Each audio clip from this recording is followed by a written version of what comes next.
Meu nome é Guilherme, eu sou jornalista aqui do Unificado e hoje a gente vai discutir um pouco a saúde, né, nesse período de pandemia, né? A saúde tanto da população de uma maneira geral, mas especificamente dos petroleiros e petroleiras, né? Essa categoria que está inserida dentro de um serviço essencial e por isso não pode parar.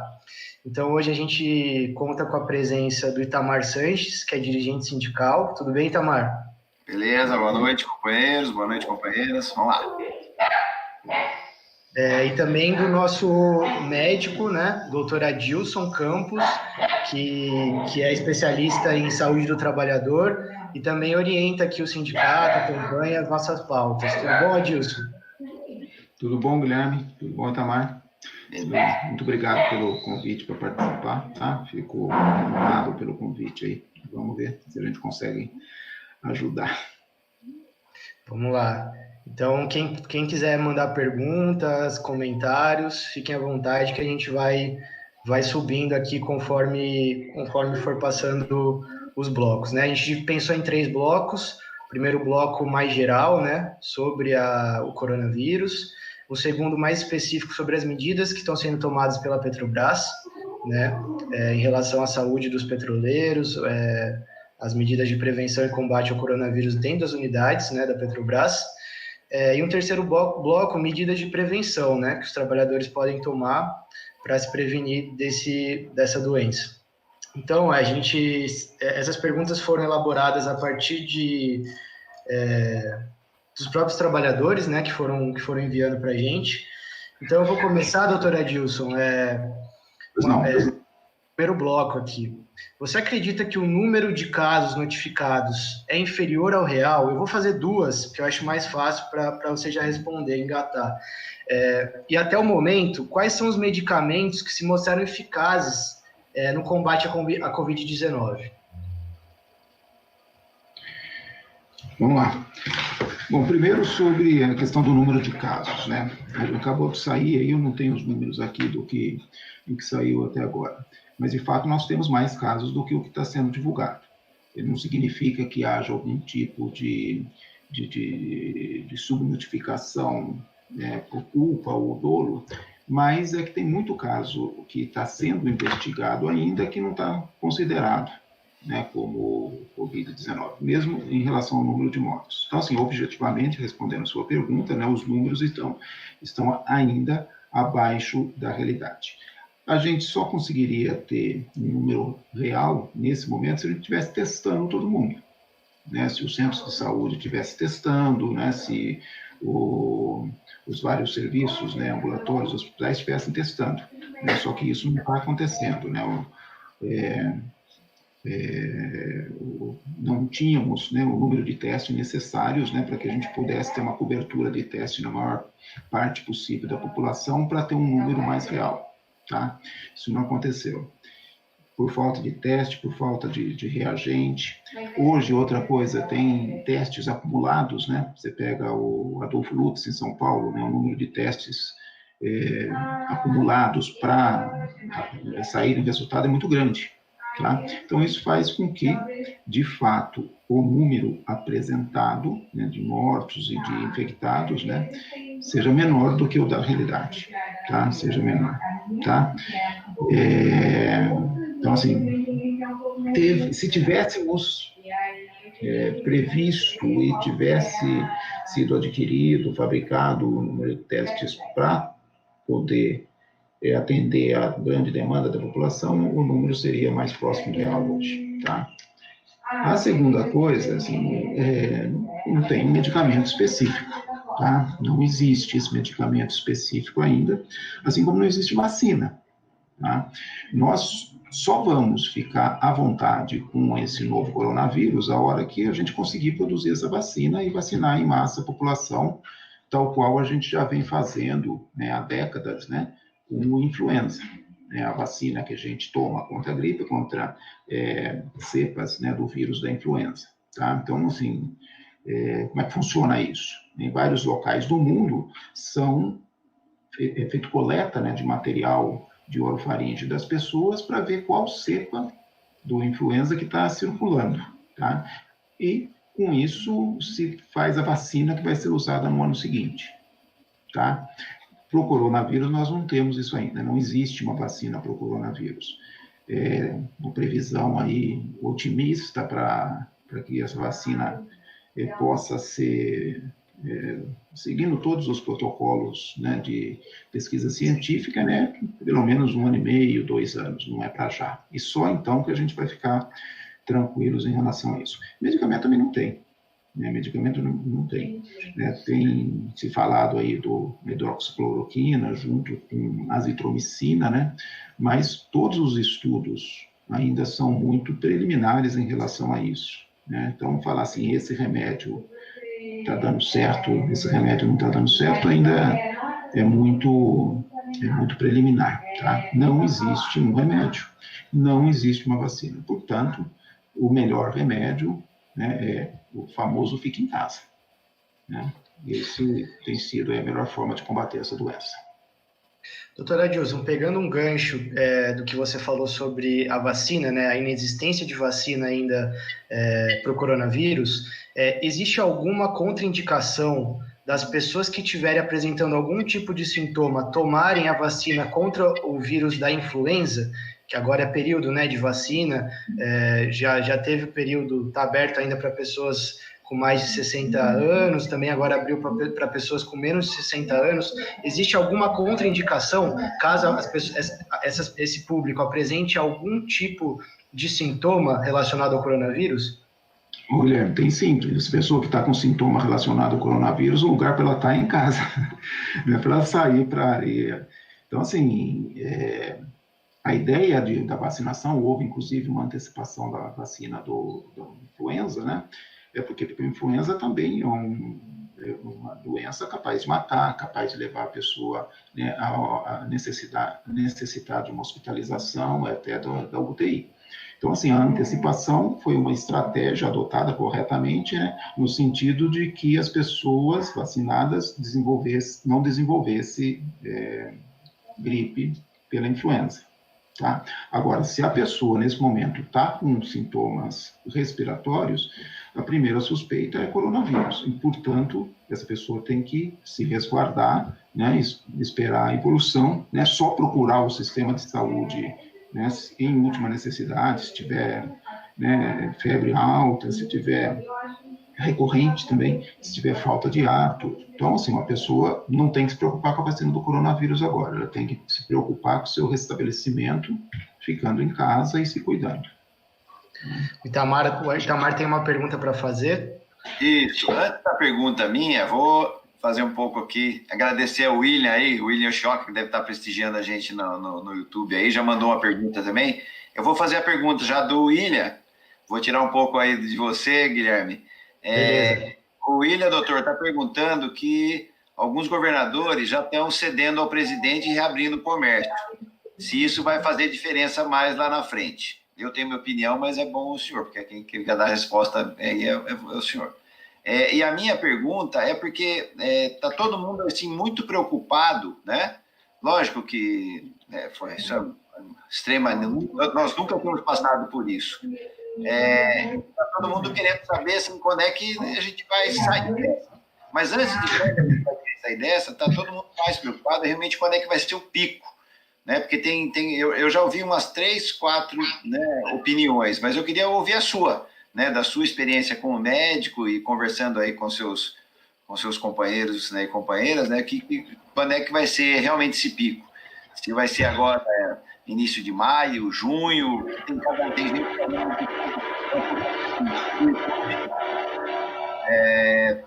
sobre a questão dos governadores e a questão do pico.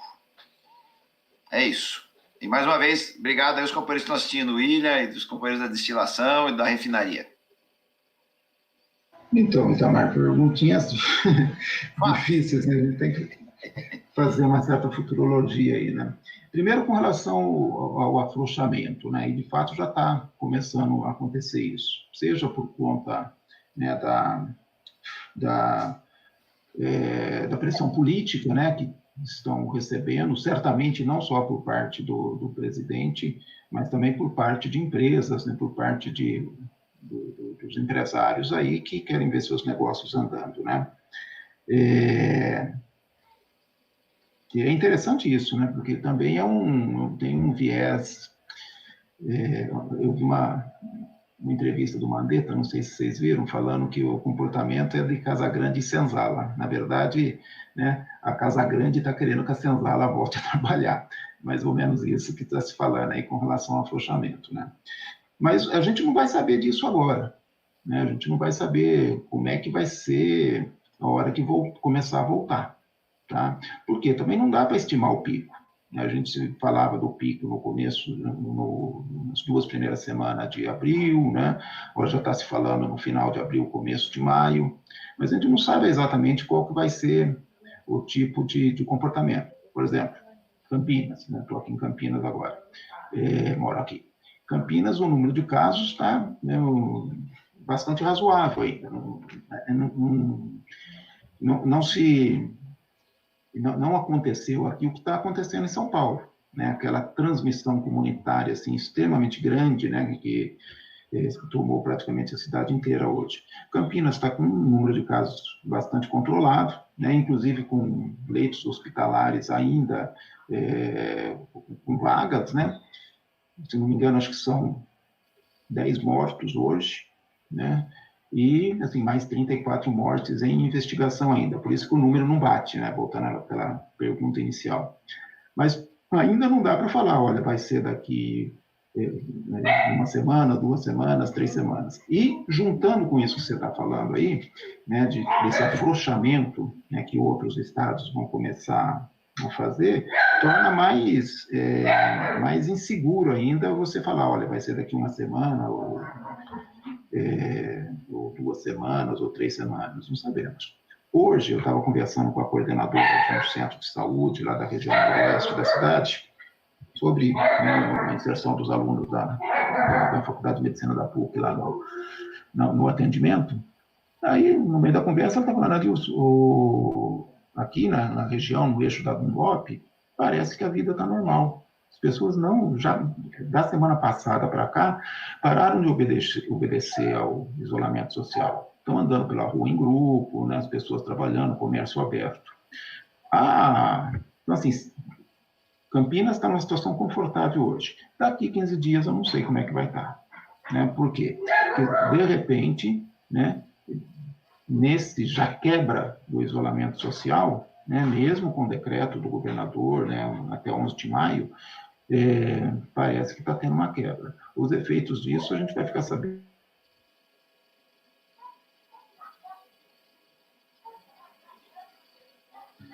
Doutora Adilson, uma outra pergunta desse bloco que chegou para a gente foi que a gente está se aproximando de estações secas e frias, né? A temperatura, né, e o clima seco, ele pode influenciar na sobrevivência do vírus e, consequentemente, no contágio?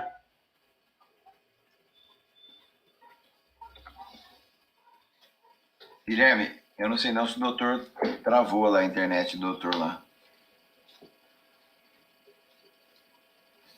Vamos esperar um pouquinho para ver se retoma. Enquanto isso, deixa eu aproveitar, enquanto o doutor volta, deixa eu já passar também que pode aparecer daqui a pouco algumas perguntas que em relação aos trabalhadores, afastamentos, perda de turno, perda e tudo mais. Nós do sindicato vamos estar realizando a partir de sexta-feira setoriais para estar dialogando com os trabalhadores sobre as questões políticas gerais. Então, hoje, essa live aqui, esse ao vivo aqui, né, é mais das questões médicas mesmo, aproveitar o doutor, mas já que pode aparecer, então, né, ninguém está proibido de fazer a pergunta que quiser, mas a gente vai tratar aí um pouco mais das questões mesmo de saúde. Mas, então, nós vamos fazer setoriais na sexta-feira, às 14 horas, e na segunda-feira também, da semana que vem, às 14 horas, que daí tem a oportunidade de pegar todos os grupos de turno, né, e vamos ver como é que é o HA, como é que a gente vai fazer a do HA para estar trabalhando. E também já aproveitar e divulgar, a Cibele vai estar fazendo uma live na sexta-feira também, né, e aí a gente está divulgando nas nossas redes sociais, acho que é com a Amorim, né? Então, acho que é importante aí a turma saber e tá participando, tá ativamente aí nas redes. Vamos lá, o doutor voltou, agora faz a pergunta de novo, Guilherme, para o doutor. Vamos lá. Doutor, chegou uma pergunta para a gente também, se esse clima frio, né, e seco que está se aproximando, né, do outono e inverno, ele pode influenciar também num contágio maior do vírus. Pode, né? Em geral, né, os vírus aí que provocam gripe, eles se dão melhor no clima seco e frio, né? Então, assim, como vai ser o comportamento desse vírus a partir de agora, né, a hora que começar a esfriar um pouco mais, também é outra incógnita, né? A gente não tem como dizer isso, mas em geral, né, se começa, os vírus têm um comportamento mais agressivo, vamos dizer assim, né, em clima frio e seco, né? Tanto é que, né, a vacina da gripe a gente dá, né, março, abril, né? A maior frequência de doenças respiratórias se dá no inverno, tá? Exatamente por causa dessas características do vírus. Então, também é outro fator que está aí que nos deixa com uma imprevisibilidade muito grande aí. Doutor Adilson, para fechar esse bloco, acho que um debate que está sendo feito, né, nunca antes, é da importância do SUS, né, e da saúde pública, né, não só no Brasil, como internacionalmente, mesmo líderes políticos não tão ligados ao nosso campo mais progressista, têm aderido à importância da saúde pública, né. Como que você vê esse debate hoje? O que você pode apontar em relação a esse tema? Doutor, deixa eu aproveitar, né, que eu já vou emendar, porque nós trabalhadores mais organizados, e eu vejo isso lá na CUT, tanto lá do macro setor da indústria, que são os né, metalúrgicos, químicos, petroleiros, né, são os setores mais organizados. Nós, ao longo de muitos anos, tivemos como conquista, né, que é a questão dos planos de saúde, nossas assistências médicas particulares, né, e que essas categorias mais fortes organizadas nunca tiveram, sempre foi um debate muito complexo, né, para nós fazer um debate da importância do SUS para os nossos trabalhadores mais organizados, porque eles querem um plano de saúde, né, quer Unimed, quer ANS, quer tudo mais. E nesse momento nós estamos tendo a oportunidade, eu fiz esse debate na CUT, né, por ser militante também da área da saúde, né, que nós temos uma oportunidade ímpar, né, para divulgar para os trabalhadores mais organizados a importância do SUS, né. Acho que ninguém quer perder a sua assistência médica e tal, mas nós estamos também vivendo um período, né, de valorização do SUS e dessas categorias, está colocando nos seus boletins as campanhas da CUT e de todos mais, aí da importância do SUS e a defesa do SUS. Era isso, também para o senhor comentar um pouco sobre isso. Então, tá bom. Então, assim, de fato, né, de repente, até os mais neoliberais olharam para tudo que está acontecendo e falaram, pô, de fato, precisa-se mais investimento na saúde, tá? Mesmo onde nós temos aí o berço do sistema privado de saúde, que é os Estados Unidos, né? De repente se verificou que, olha, não tem como. Ou investe mais em saúde, né? Ou, né, a gente vai ter sistematicamente várias tragédias humanas aí, tá? Então, assim, não só há um rompimento com o pensamento neoliberal, né? Praticamente em todo mundo. O que vai virar isso, eu não sei. Tá? Por quê? Porque eu não sei como é que vai ser o comportamento do mundo a hora que, né, nós passarmos por essa. Uma hora a gente vai passar. Quanto tempo vai demorar? Não sei. Se vai até o meio do ano, se vai até o final do ano, se vai para o ano que vem. Eu acredito que isso só se normaliza mesmo com vacina. Até lá a gente vai ter várias ondas, né? Talvez a gente tenha que se acostumar com isolamentos periódicos. Vamos saber, qualquer coisa nesse momento é imprevisto. Mas o mais, né, para a gente, né, que trabalha na área de saúde, né, esse reconhecimento de que só mesmo um sistema de saúde universal, né, um sistema de saúde que se comprometa com a integralidade da assistência, tudo, é que pode responder a situações como essas, né, que está mais do que na cara. Inclusive, sim, do ponto de vista constitucional, acho que a gente, em situações como essa, de emergência, de calamidade, a gente pode até requisitar a capacidade instalada do setor privado, né, para o setor público. Porque, assim, apesar do SUS, né, ser super importante, atender a 210 milhões de brasileiros, é o maior sistema de saúde universal do mundo, tá? 210 milhões de brasileiros são atendidos pelo SUS. Quer dizer, toda a população. É engano quando a gente fala, não, eu tenho plano de saúde e eu não dependo do SUS. É mentira. O SUS está em tudo que você faz. Está aqui nessa live, está aqui nessa lâmpada, está na vistoria na fábrica, na vigilância sanitária, na vigilância epidemiológica, está no SAMU, está na AIDS, está em tudo quanto é lugar. Né? Está em tudo quanto é lugar. Uma hora a gente pode conversar mais a respeito disso, né? A respeito do que representa o SUS para todos nós, né? Desde a pessoa mais miserável até a pessoa mais rica. Está aí o dono da Globo, que acabou de fazer um transplante de fígado pelo SUS, né? Lá acho que foi no Einstein que ele fez, não foi no Einstein, foi no outro lá. Bom, então, assim, o SUS entrou na boca do povo. Isso é uma coisa super importante e eu espero, né, que continue na boca do povo, inclusive dos sindicalistas, Itamar, já fazendo um casamento aí com essa segunda pergunta que você fez. Né, porque se por um lado o movimento sindical como um todo foi super importante, né, lá desde, né, voltando lá um pouco para o final da década de 70, começo da década de 80, foi super importante para a reforma sanitária brasileira, né, quando a gente tinha o slogan lá, saúde é democracia, democracia é saúde, e isso fazia parte da luta contra a ditadura, né, o movimento sindical foi um dos carros-chefes, né, inclusive na 8ª Conferência Nacional de Saúde, de 1986, para consagrar o SUS tal qual foi consagrado. Então, ali a gente tomou a decisão de sair de um sistema de saúde de matriz previdenciária, onde quem era atendido no setor público eram os trabalhadores que tinham carteira assinada e os seus dependentes, e passamos para um sistema de saúde universal, onde todo mundo que está no território nacional tem direito, né, de acesso à saúde, tem direito à assistência e todas as ações promovidas pelo SUS. O movimento sindical foi super importante para isso. É um dos atores fundamentais aí para a gente ter conquistado isso. Na 8ª Conferência Nacional de Saúde, depois na Assembleia Nacional Constituinte e finalmente na Constituição e depois na Lei 8080 de 1990, né, que é a lei orgânica do SUS. Só que tem isso que você falou, Itamar. Assim, praticamente boa parte dos sindicatos, particularmente sindicatos mais fortes, independente da linha política, tudo, sempre continuaram defendendo planos de saúde para seus trabalhadores, atendendo um apelo dos trabalhadores. Tem essa mística, né, de que o público não resolve tanto, né, tem essa mística para tudo, inclusive para a saúde.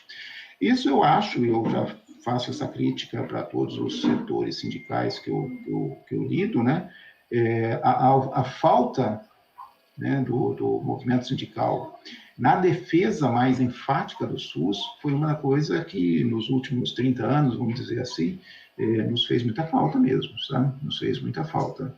Apesar da participação de vários setores nos conselhos locais de saúde, conselhos municipais de saúde, na hora do vamos ver, tinha o plano de saúde para os seus trabalhadores. Bom, isso, do ponto de vista de financiamento, é uma coisa muito importante. É muito importante.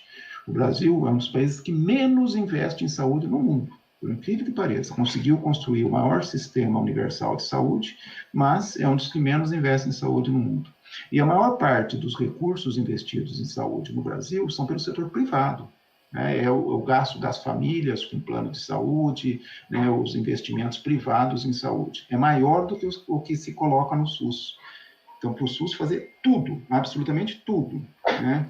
Promoção, prevenção, assistência, reabilitação, atendimento de crônicos, atendimento de urgência, saúde mental, AIDS, vigilância sanitária, né? SAMU, hospitais públicos, vai por aí afora, se faz isso com menos recursos para 200 milhões de pessoas e o setor privado, que atende no máximo 25% da população, né, conta com bem mais recursos. Tanto é que hoje a gente vive esse paradoxo.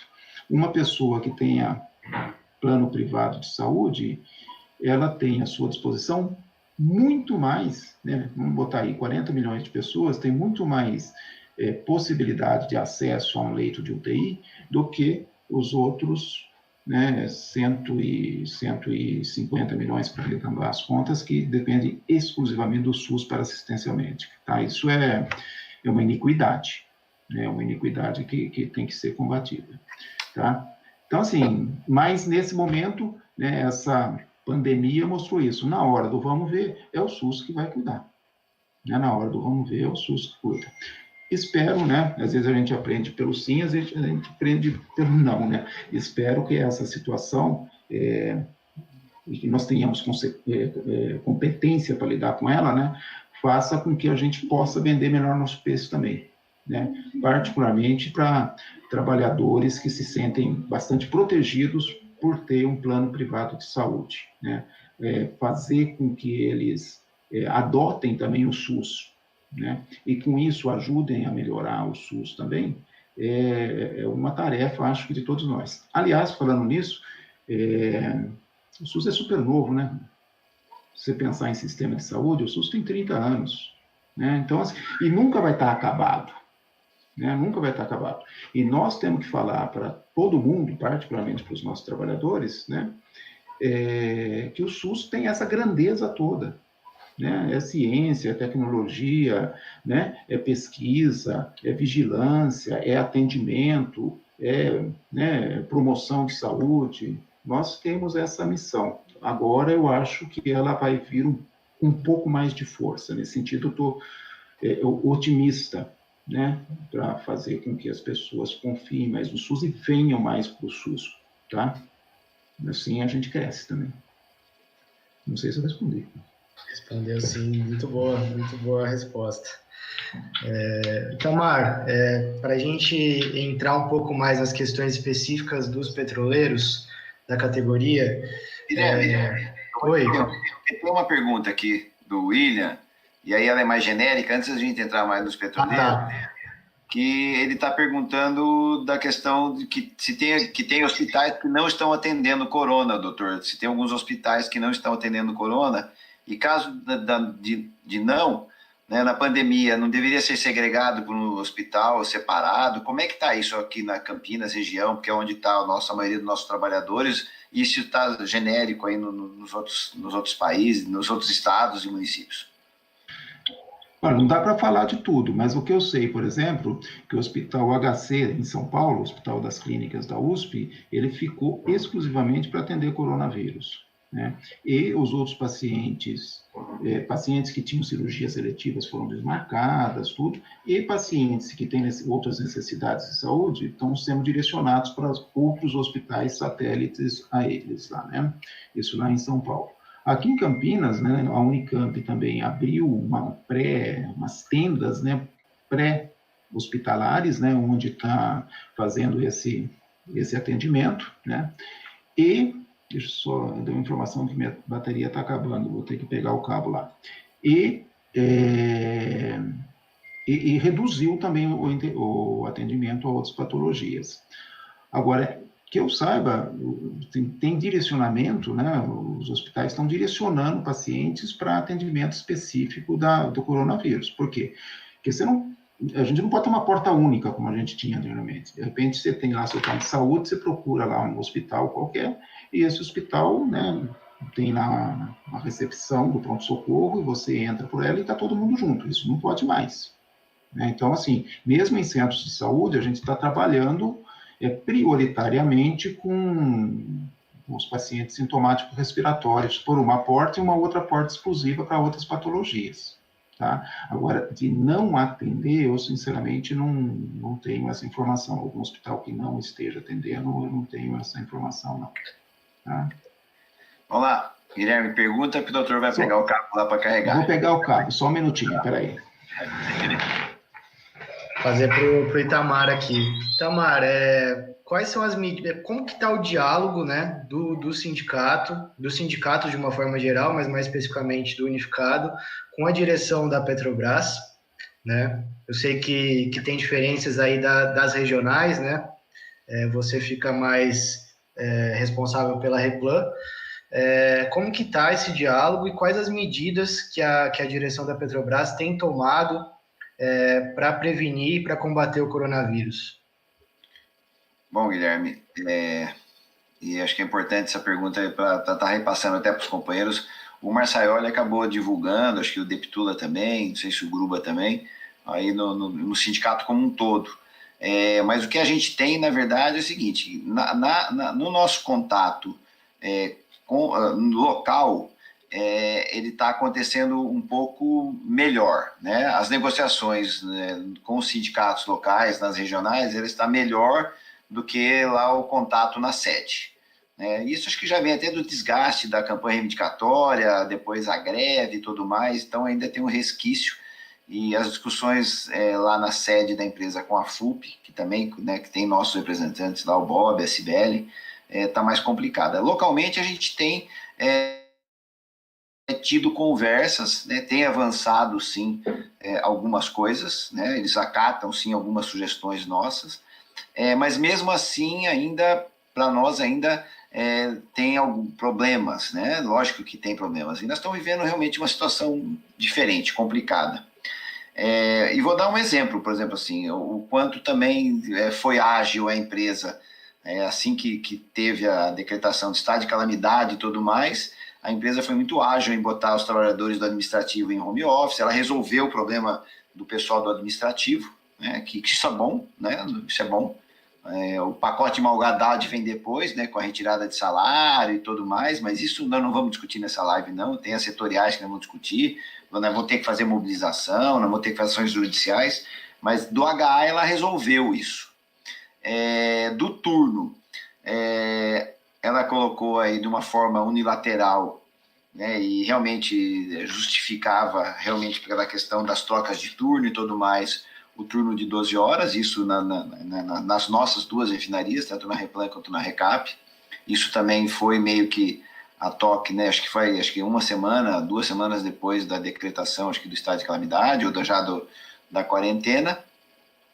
Mas o problema maior, né, e aí a gente vê realmente as diferenças, são os companheiros terceirizados, que poucos, né, e ao longo do tempo, né, tiveram esse trabalho de home office ou com mais cuidado. E aí a gente tinha também uma situação mais grave aqui na Replan, com 3 paradas, né, que vinha se arrastando lá desde a época da greve, então foram muitos terceirizados que ficaram expostos, com aglomerações e tudo mais, nós falando todo o tempo, né, colocando, a Petrobras até prorrogou um pouco a questão fez 2 jornadas para eles, assim como fez também para o nosso pessoal de manutenção, postergou um pouco, se alongou um pouco mais a questão da parada, até porque a questão da falta de consumo ela pôde prolongar um pouco mais, mas mesmo os terceirizados, né, aqueles permanentes que aqui a gente fala,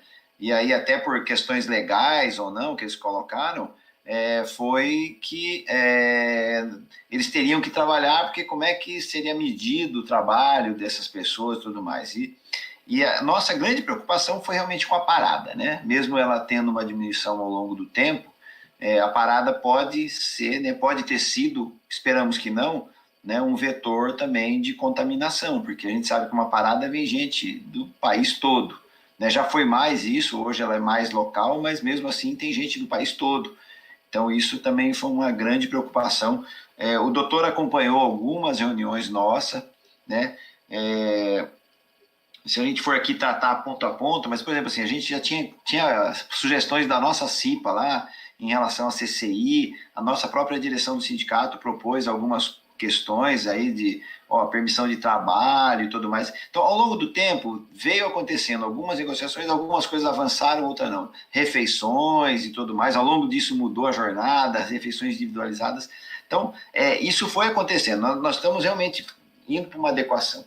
Mas daí o que a gente reclama né, mais até, muito da Petrobras, na questão aí de falta de transparência em relação aos protocolos que eles colocam, né? Olha, quem está doente, quem foi afastado, a gente não quer saber o nome, a gente não quer saber o CPF, né? Mas a gente quer saber números, né? A questão dos afastamentos dos trabalhadores em risco ou não, né? Mesmo os nossos trabalhadores mais idosos já foram afastados, que a princípio afastaram só com 65, né? A OMS já falava em 60, o Ministério da Saúde 60, demorou um tempo para eles afastarem de 60, depois vieram trabalhando aí né, a questão dos trabalhadores em risco, fazer contato. O doutor Adilson chegou a atender vários trabalhadores nossos, né? A gente, até porque isso tem muito de uma questão ética, né? Nessa questão da saúde tem muito isso, mas a questão ética também passa por uma informação precisa, né? Para a gente saber, né, como a empresa está lidando, né? Se a pessoa veio no ônibus, né, lotação de ônibus, nós discutimos muito a questão de lotação de ônibus, como é que os ônibus vinham, se vinha aberto, se vinha fechado, ventilado, abrir. Então, a empresa acabou soltando vários boletins de algumas correções que ao longo do tempo ela foi fazendo, mas algumas coisas nós precisamos, né, e fizemos isso, oficiamos, em relação questionando, principalmente, a questão dos afastamentos, né, e dos trabalhadores até mais do turno mesmo e outras questões. Não sei se o doutor também quer fazer algum comentário sobre isso. Depois eu tenho acho que antes disso eu tenho até uns números, né, porque da última reunião, o Ilessa, o doutor não conseguiu participar, eles passaram que a lotação diária, por exemplo, da Repam, o número que eu tenho, é de 160 trabalhadores de turno, que são os 2 turnos, que são aproximadamente 80 pessoas, e mais 80 trabalhadores do HA.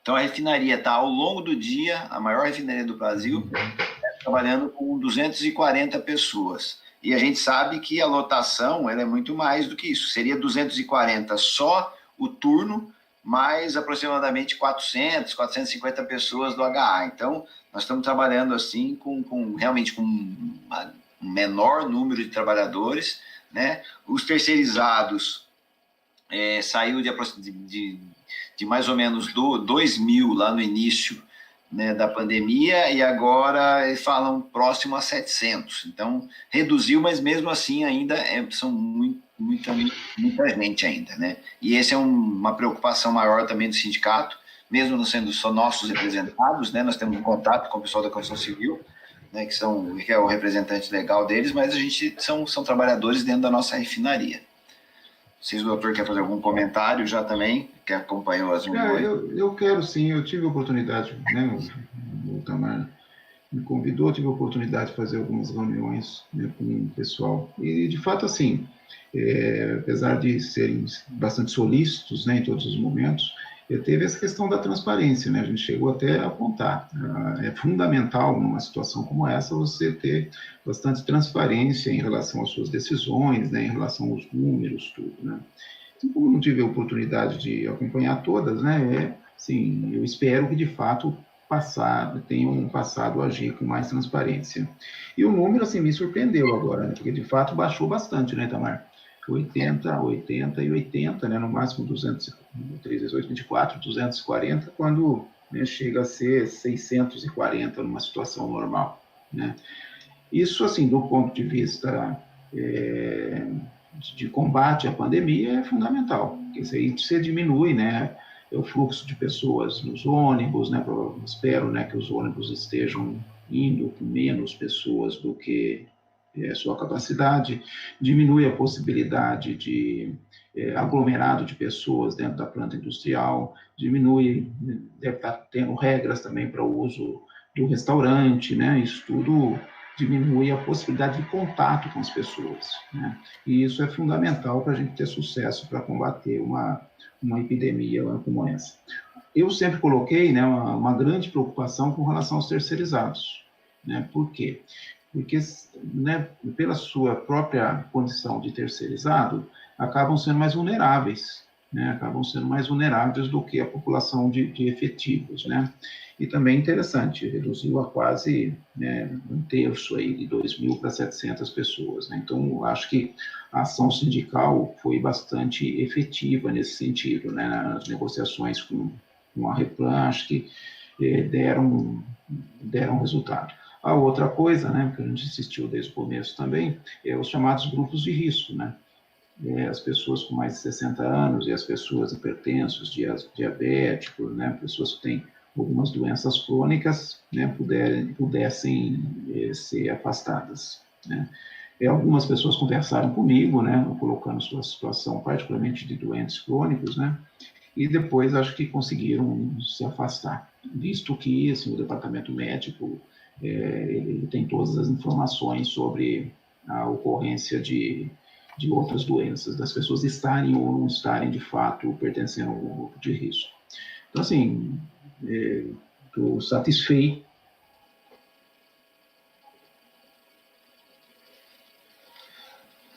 Acho que travou a do doutor. Enquanto... Aí, Guilherme, travou. Eu vou aproveitar, Guilherme, eu não sei se estava aí nas perguntas ou não, mas e falar rapidamente, até porque não são nossos representados diretos, né, mas está na base aí da FUP e é uma questão diferenciada. Eu tive a oportunidade até, ao longo dos últimos 5 anos, participar da elaboração da nova norma de plataforma, NR37, e que na plataforma, além do camarada trabalhar lá, né, por um período, 14, 21, 28, ele mora lá esse período, né, então ele, né, e as plataformas, né, assim como, né, outros lugares de confinamento, é realmente um setor, um local extremamente delicado, e agora começa a aparecer vários casos, né, não só nas bases da Bacia de Campos, mas no Espírito Santo, em outros locais. Então tem várias plataformas, né, com vários casos, né, sendo desembarcados, né, algumas vão ter até que parar, vão ter que... Já estava realmente aí, já até por uma outra questão também, mas realmente Então, dessas últimas aí, né, tem 7 plataformas com vários casos, né? Você entra no site aí dos nossos sindicatos e da FUP também, né? Então, tá sendo relatado. Então, isso é uma preocupação também, né, não só deles, mas nossa, como petroleiro, como cidadão, de estar aí na luta de preservar a saúde dos trabalhadores. A questão, eu não sei aí, porque a questão das máscaras, até isso foi até debatido aí, e acho que deve ser não só aqui na refinaria, mas em todo lugar. A Petrobras não vai oferecer máscara para os trabalhadores, até porque se ela fosse oferecer, ela teria que oferecer num padrão da OMS, e ela falou assim que seria muito complicado, que trocar, por exemplo, assim, aqui na refinaria seria aproximadamente 1.000 máscaras por dia, né? E aí está faltando máscara para... A alegação deles, né? Está faltando máscara para o setor médico, né? Para os hospitais.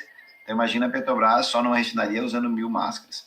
Só que os nossos trabalhadores também, né, estão aí, sei lá, com as máscaras de pano, né, devem estar usando, né, acho que tem que usar, todo mundo está saindo, está usando, e é mais daí cada um cuidando do seu. Então, são situações extremamente novas e delicadas para a gente tratar, né, então isso mas imagina lá numa plataforma, por exemplo, 200 quilômetros lá no meio do mar, né, que não tem jeito de não, em alguns lugares, né, o confinamento, eu não sei, por exemplo, assim, a lotação da plataforma tem um camarote, o cara dorme numa beliche, né, do lado, né, em cima e embaixo de um outro companheiro, refeitórios minúsculos, não tem como falar que não cabe, né, então são condições realmente de extrema preocupação, né, mas começa já a aparecer vários relatos que a gente tem que estar atento aí, estar divulgando, estar cobrando da Petrobras, né, medidas de proteger nossos trabalhadores. O Itamar, eu vou pegar um gancho, né, já que você citou os trabalhadores de plataforma. Saiu uma matéria recente na FUP colocando os efeitos na saúde mental, né, dos petroleiros, em decorrência não só do coronavírus, mas das medidas que a Petrobras vem tomando de corte de direitos, corte de salário, lançou um PDV em meio à pandemia, falta de diálogo, né, sindical com os próprios trabalhadores. Então, queria, já que você citou, né, os trabalhadores de plataformas, é óbvio que essa questão da saúde mental, né, psicológica não afeta só os de plataforma. Então, eu queria que você pudesse comentar um pouco, e depois o doutor Adilson também, né?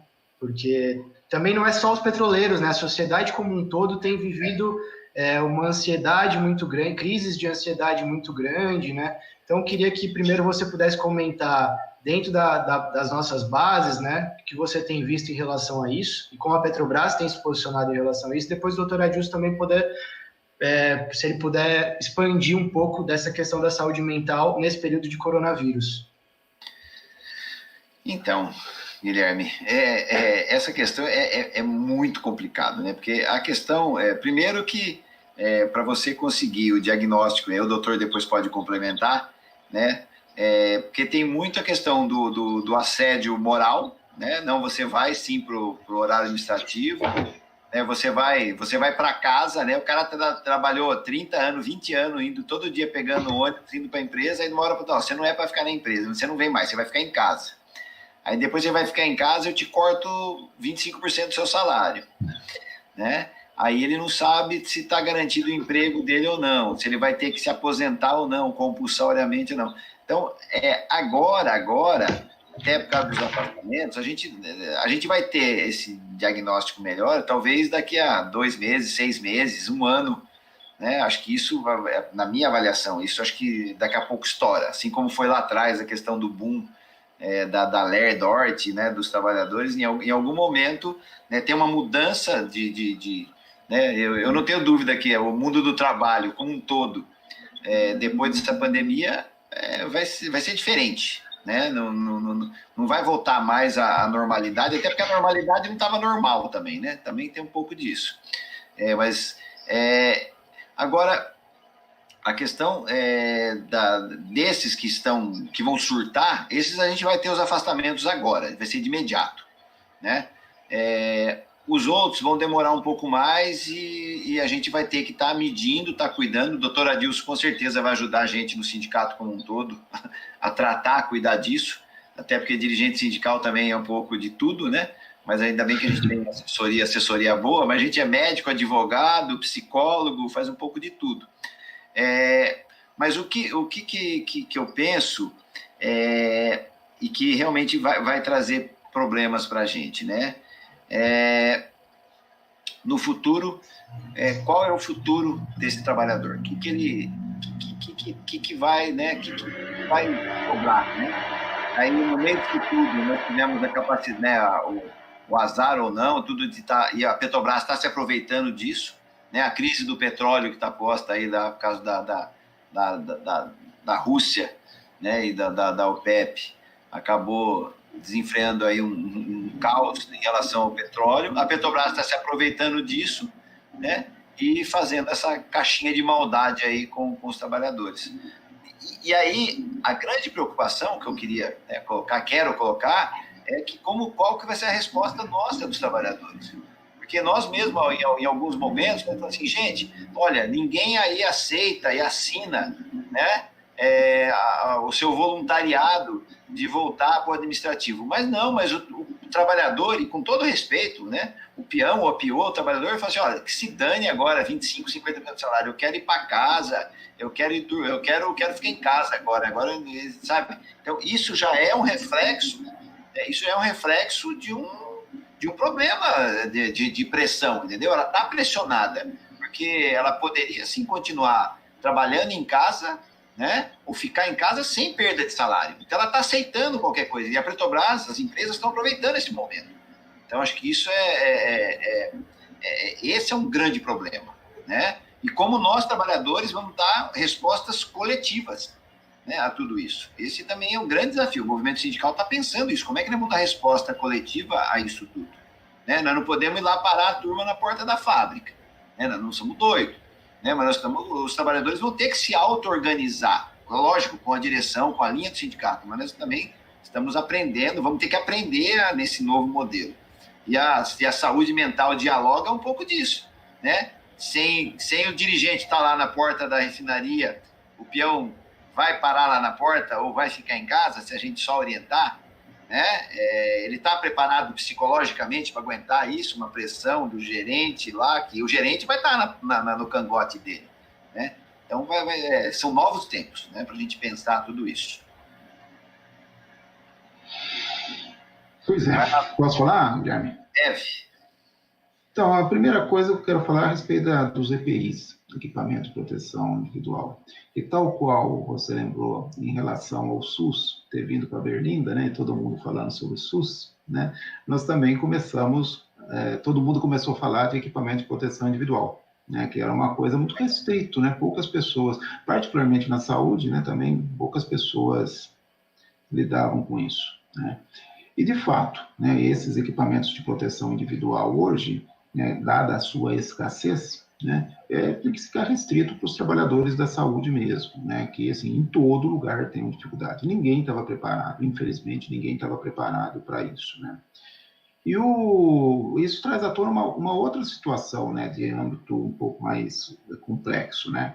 Que coisa é essa que o Brasil não consegue produzir EPI? Que coisa é essa que o Brasil não consegue produzir respiradores mecânicos, sabe? Então, isso faz parte de um cenário internacional, né, onde a gente, passo a passo, foi relegado aí a um plano de que nós somos o celeiro do mundo, né? Essa é uma expressão que se usava muito aí na década de 60, 70, né? Em plena ditadura. Temos que produzir grãos, temos que produzir carne, né? E temos que produzir as commodities, mandar, né, ferro e receber o aço, tá? E a nossa indústria foi ficando para segundo plano. Essa é uma coisa interessante do movimento sindical, né, tratar também, né? E daí chega numa crise como essa, né, não consegue comprar respirador. Tudo bem, esse problema do mundo inteiro é um problema do mundo inteiro, mas assim, numa outra correlação de forças, a gente estaríamos muito mais confortáveis do ponto de vista de equipamentos absolutamente necessários para salvar a vida, né, como os respiradores mecânicos hoje. Não estaríamos nessa briga política, jurídica, né, com outros países aí para adquirir esse tipo de equipamento. Isso é uma coisa, assim, se você pensar a saúde, né, a produção na saúde não é só, como eu disse, não é só assistência, o SUS também não é só assistência. Agora, você pegar a saúde enquanto sistema, né, tem toda também uma indústria de saúde, uma das indústrias mais movimentadas do mundo do ponto de vista financeiro. A indústria farmacêutica, a indústria de produção de equipamentos de saúde, né? Então, isso tudo está aí nessa história de sistema de saúde. Tá? E o Brasil, infelizmente, aceitou, né, essa história de ficar como na mão aí do agronegócios, né, se relacionando com o mundo aí com relação aos agronegócios. Ainda com relação aos EPIs, né, é o seguinte, eu antes estava absolutamente convencido que quem tinha que usar máscara era quem estava com sintoma respiratório. Por quê? Porque eu usando máscara, eu não, né, transmito, né, o vírus para você. Então, eu usar máscara te protege. E você usar máscara me protege. Mais ou menos essa lógica, tá? Isso na vida comum. E assim, sempre, né, para nós, da saúde, o uso de máscara por pessoas que não estavam com sintomas respiratórios é um preciosismo. Né? Mas hoje já está mais do que provado que o uso de máscara, mesmo pelas pessoas que não estão com sintomas respiratórios, protege da contaminação pelo vírus. Né? Protege da contaminação pelo vírus. Tá? E aí eu estou falando não de máscaras, né, cirúrgicas, né, ou a N95, nada disso. Eu estou falando de máscaras caseiras. Né? Então, mesmo o uso de máscaras caseiras para você fazer atividades do seu dia a dia, inclusive trabalhar, eu acho que está indicado. Tá? Eu acho que está indicado. Dentro dessa lógica, né, ela vai reduzir muito, né, a possibilidade de transmissão do vírus. Né, de transmissão. Você pode estar com o vírus, mas está assintomático, você nem sabe. Aliás, né, alguns estudos apontam que boa parte da transmissão, né, se dá com a pessoa assintomática, tá? Aquela que nem sabe ainda que já está contaminada pelo vírus e já está transmitindo. No começo se falava, não, isso é traço, né? A transmissão se dá pouco por aqui, a maior parte da transmissão se dá no período sintomático, mas não. tá? Então, o uso de máscara, eu acho que tem que ser defendido para todo mundo, tá? E daí não é máscara cirúrgica, essas, de fato, tem que ficar, os EPIs mesmos, né, ficarem mais à disposição dos trabalhadores da saúde aí, que estão, né, mais do que qualquer outra categoria profissional em todo o mundo, né, se contaminando e morrendo. Né? A gente já teve várias mortes de profissionais de saúde aqui e em todo lugar do mundo, tá? E aí o EPI é muitíssimo necessário para eles. Agora a máscara comum aí, né, de pano, né, é uma máscara que eu acho que deve ser usada por todo mundo, sim, tá? A outra coisa é saúde mental, né? E aí tem vários, né? Hoje eu estou no meu, deixa eu ver aqui na minha agenda aqui, no meu dia a dia, eu estou no meu 34º dia aqui dentro de casa. 34º. Saí 4 vezes, eu estava pensando aqui quando vocês falavam, quantas vezes eu saí. Saí 4 vezes, devo ter ficado no máximo umas 2 horas para fazer coisas imprescindíveis, né? Quando saí todo paramentado, né? Saí com máscara, saí com luva, tá? Sabe quando isso aconteceu na minha vida? Nunca. Nunca. Sabe? Assim, então, a situação é absolutamente excepcional e isso mexe com todos nós. Isso mexe com todos nós, sabe? Assim, estamos vivendo numa situação muito excepcional também. Muito excepcional. Estamos aqui em casa, em 5 pessoas, né? Eu, minha mulher, minhas 3 filhas, que voltaram para casa há 30 e tantos dias, né? Isso mexe. Você tem que ter mecanismos, né, para lidar com a sua saúde mental, pensando você enquanto sujeito, você que está fazendo uma coisa que não costuma ser no seu dia a dia, tá? Não costuma ser feito no seu dia a dia. Então vai, sabe, muita conversa, é super importante, né? E até fazer outras coisas, né? Eu estava até brincando, arrumei uma cachorrinha, uma vira-lata, que ajuda bastante também. Né? Nós percebemos, nós ouvimos ela. Vocês ouviram, né? Uma vira-latinha aqui. Sabe? Fazer atividade física, eu tenho feito aqui dentro de casa mesmo, que é grande, então dá para andar, tudo, né? Para não romper com tudo também, né? Fazer coisas novas, né? Outro dia fizemos exercícios aqui de fazer meditação, né? Coisa que não... Minhas filhas fazem yoga, essas coisas todas, eu falei, deixa eu entrar nessa também, né? Então, peguei alguns exercícios de meditação, coisa que eu nunca fiz na vida, para fazer. E a gente vai se reinventando, isso dentro das nossas condições pessoais, né? Visto que estamos numa situação absolutamente excepcional, né? Excepcional. Dentro do trabalho, a mesma coisa, né? Dentro do trabalho. Só que aí, dentro do trabalho, tem outro fator, né? Se eu quero fazer meditação, eu vou e faço. Agora, se eu estou dentro da empresa, né? Tem isso que o Itamar falou, vai ter sempre alguém respirando, né, no cangote lá, falando faz isso, faz aquilo, isso pode, isso não pode. Aí eu acho que assim, a gente tem que ter mecanismos para lidar com isso. Acho que esses mecanismos necessariamente são coletivos, né? O sindicato, nesse caso, tem que olhar para isso, né? Tem que estar junto, né? Porque, assim, para algumas pessoas isso basta ser desesperador. Aliás, né, a situação em si já é desesperadora, né? A gente não, hoje nós não temos segurança nenhuma sobre o que vai acontecer com a gente a semana que vem, seja lá dentro ou aqui fora. Lá dentro, com isso, né? Essa possibilidade de assédio moral, de cobranças indevidas, né? De humilhação, né? Que mexe, não tenha nenhuma dúvida, né? Com as condições psíquicas de cada uma das pessoas, né? Eu conversei com várias pessoas, né, que relatavam assim a sua situação, todos uma preocupação muito grande em relação à sua situação, à situação da sua família, a insegurança se não está levando o vírus para casa, sabe? Então, assim, temos que olhar para isso, seja do ponto de vista de respostas institucionais contra a assédio moral, né, seja do ponto de vista de oferecer conforto para as pessoas. Elas têm que saber que tem com quem contar, sabe, para poder conversar, para poder tomar uma atitude conjunta, né? Agora, sempre tendo isso, né? Você, acho que o Itamar falou, né? Proposta de redução de salário. Pô, mexe com qualquer um, né? Você não tem nenhuma dúvida que mexe com qualquer um, né?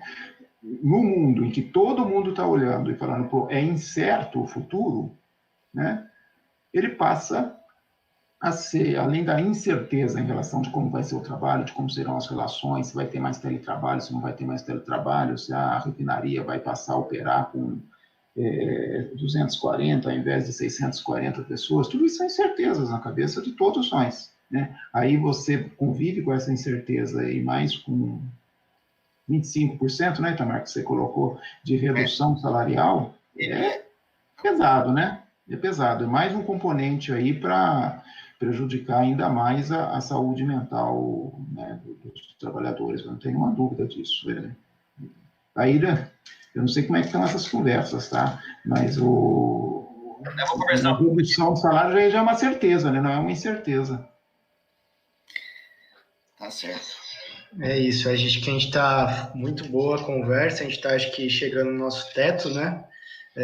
Só antes de passar para vocês fazerem as considerações finais, queria reafirmar o que o Itamar já disse sobre as reuniões setoriais, né? Que vão ser realizadas online pelo Hangout.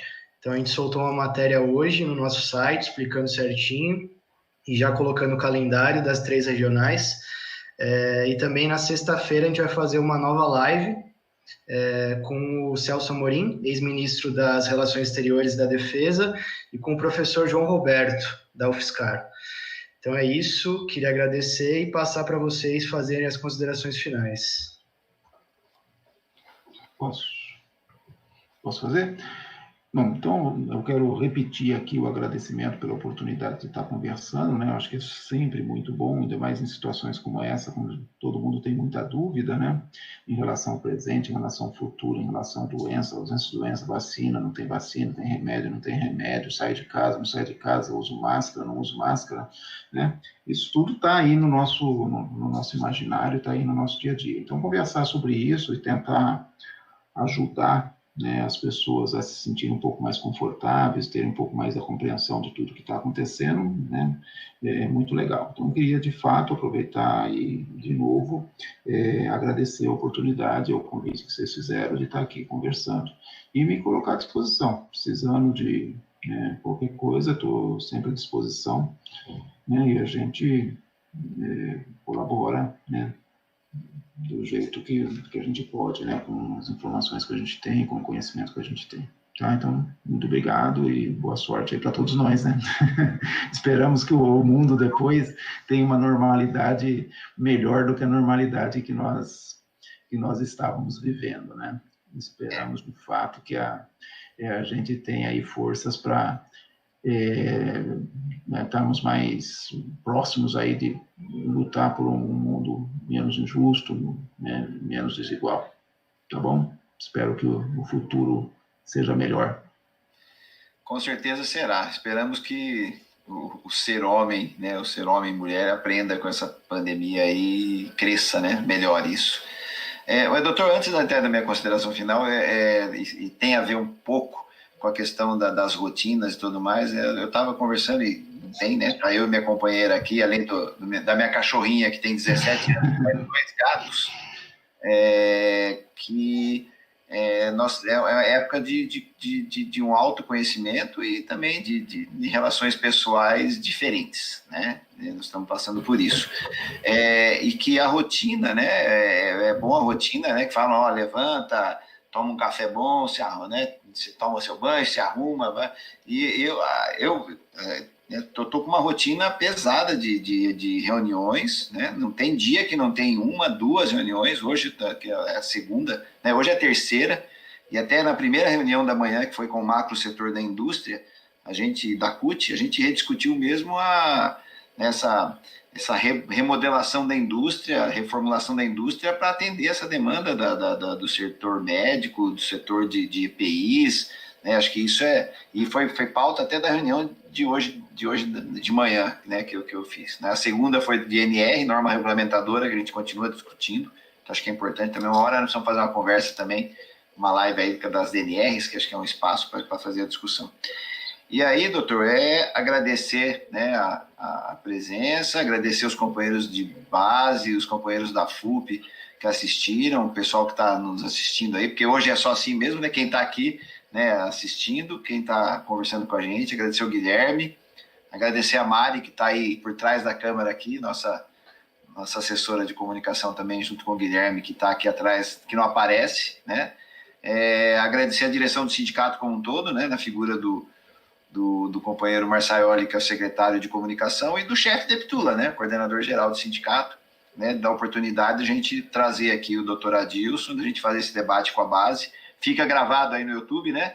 Depois aí acho que o Guilherme dá o recado final e também se despede onde fica, onde encontra, e quem perdeu depois assiste, para depois até a gente comentar mais e falar mais do assunto que é importante. E se cuidem, fiquem em casa, hashtag fiquem em casa e vamos lá, né? Vamos lá, vamos em frente.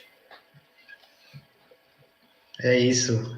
Muito obrigado pela participação, em especial ao Dr. Adilson, Itamar também. E como o Itamar falou, para a Mari também, né, que fica aí sempre atrás das câmeras, das nossas lives, mas é a responsável por organizar todo esse processo técnico e também de elaboração mesmo, né, das perguntas, enfim. Então é isso, a conversa completa fica disponível no YouTube e no Facebook, é só entrar lá, TV dos Petroleiros, né, youtube.com/, TV dos Petroleiros, ou no Facebook do sindicato, que é /SindPetroSP. Então, para quem quiser depois rever, enfim, rever algum ponto que perdeu, é só entrar lá. E acho que também quem tiver mais dúvidas, né, que forem surgindo, acho que dá para mandar, né, doutor Adilson? Pode mandar. Pode mandar para a gente que a gente encaminha para o doutor Adilson. É isso aí. Doutor Adilson, noite a todos. A dona Tânia mandou um recado, que assim que a gente acabar essa pandemia, ela vai fazer aquela dobradinha pro senhor, viu? Que legal. Antes vai, né? Porque a sogra não sabe como é que é, né? Mas vai dar tudo certo. Que legal, vou ficar esperando o convite. Um abraço, muito obrigado. Valeu, gente. Boa noite.